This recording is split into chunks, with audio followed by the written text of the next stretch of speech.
साथियों, अब वक्त आ गया है सहायक आचार्य परीक्षा रद्द करवाने का। तो कैसे, इसको जानेंगे हम लोग विस्तार से। जैसा कि सभी को पता है कि सभी को इंतजार था सुप्रीम कोर्ट के आदेश का कि कब सीटेट वर्सेस जेटेट की फैसला आ जाए। सीटेट वाले इतने ओवर कॉन्फिडेंस थे कि उन्हें इस जॉब के सारे नियमों का उल्लंघन करने का कोई असर नहीं दिख रहा था।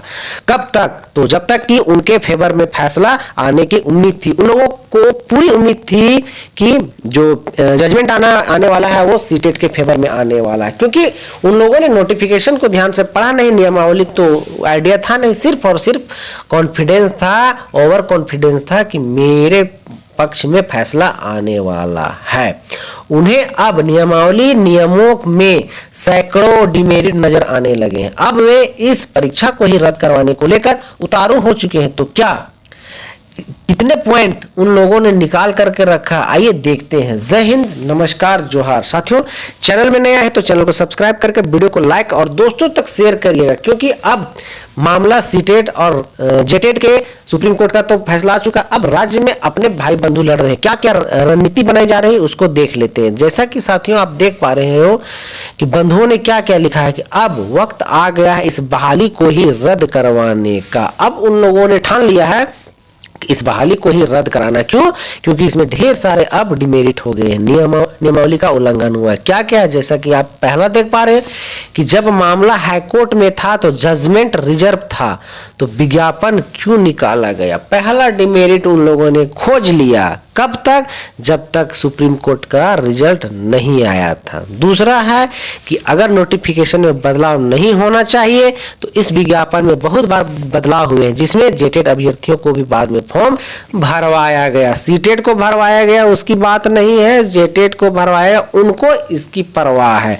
हमने पहले भी बोला था उनको तब तक कुछ नजर नहीं आ रहा था जब तक उनको वे ओवर कॉन्फिडेंस थे। उनको लग रहा था कि मेरी तो बहाली इसमें 99.9% चांसेस बन रहे हैं, यही बात। तीसरा जो पॉइंट उन लोगों ने बनाया है कि जब विज्ञापन में त्रुटि है तो उसका खामियाजा क्यों भुगते सीटेट अभ्यर्थी। इसके पहले के वीडियो में देखिएगा तो सीटेट जीत रहा है, सीटेट जीत रहा है, सीटेट जीत रहा है, जेटेट को कुछ नहीं आता, जेटेट ये है, जेटेट वो है, कोई कुछ नहीं है, अकिल ज्ञान है ना। लेकिन अब उनको अपनी औकात नजर आने लगी है। वो कह रहे हैं कि हम क्यों खामियाजा भुगते हैं। ठीक है, वे सीधी सी बात है, वे सेंट्रल में भी चाहते हैं जॉब और स्टेट में भी चाहते हैं, दोनों हाथों से लड्डू खाना चाह रहे हैं। आगे उन लोगों ने पॉइंट बनाया है क्या कि 8 साल से स्टेट नहीं हुआ है, इससे हम लोग प्रभावित नहीं हुए हैं क्या? हमारे अधिकारों का कोई मूल्य नहीं है। अब उनको चाहिए अपना अधिकार कि हम लोग भी झारखंड से। अब रही बात कि सरकार तो ठीक है, अरे आपको लड़ाई लड़ना है सरकार के साथ लड़िए, जेटेट वालों को क्यों परेशान कर रहे हो? तो आगे दोस्तों, अगर सुप्रीम कोर्ट को लगता है विज्ञापन में बदलाव करना गलत है तो भर्ती भी रद्द होनी चाहिए। क्यों? क्योंकि उनके फेवर में रिजल्ट नहीं आया है, ना कि झारखंड सरकार की गलती सजा हम भुगते। कहना ठीक है, झारखंड सरकार के भुगते, लेकिन बात है कि अगर यही लक्षण रहा ना तो एक भी शिक्षकों की बहाली नहीं हो पाएगी, खास करके सीटेट वालों के कारण तो बिल्कुल नहीं हो पाएगी। आगे है दोस्तों कि दोस्तों धैर्य बनाए रखें, जिनको मिठाई खाना है खाइए, लेकिन सुप्रीम कोर्ट का फैसला एक तरफा है। अब बताइए कितना मन चढ़ू है, कितना ओवर कॉन्फिडेंस है सीटेट वालों को। कहते हैं कि सुप्रीम कोर्ट का फैसला एक तरफा है, इनको क्यों नहीं मौका दिए। यही अंतर है जेटेट और सीटेट में। आप बढ़िया से सीटेट वाले कान खोल के बढ़िया से सुनिए।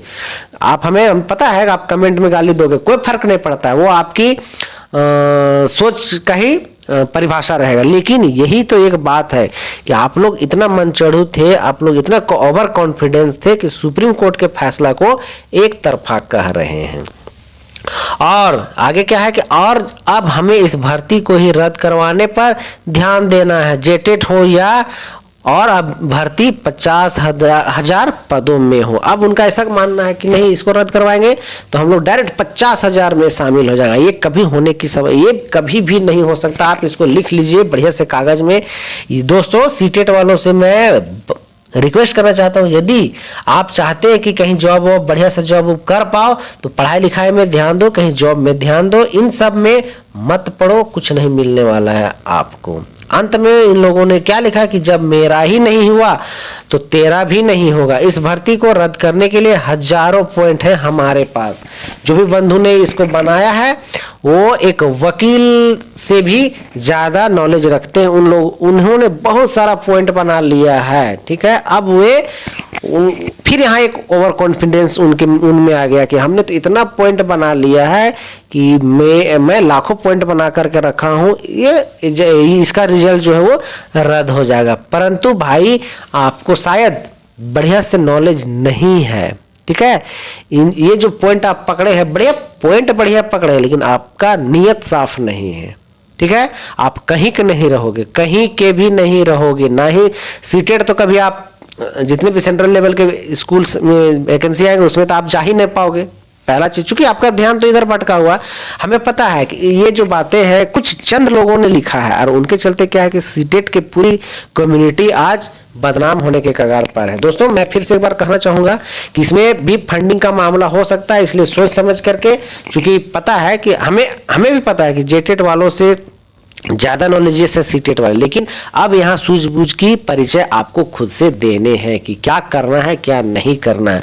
आगे जेटेट होने देना है 24,000 में आपको आना है या नहीं आना है, या फिर इसी तरह आप राजनीति करते रह जाओगे और कहीं का नहीं रहोगे। तो दोस्तों वीडियो में बने रहने के लिए आप सबका बहुत बहुत शुक्रिया। आगे भी इस तरह का वीडियो पाने के लिए चैनल को अवश्य सब्सक्राइब कर लीजिएगा। तो अभी तक के लिए इतना ही। थैंक यू, धन्यवाद।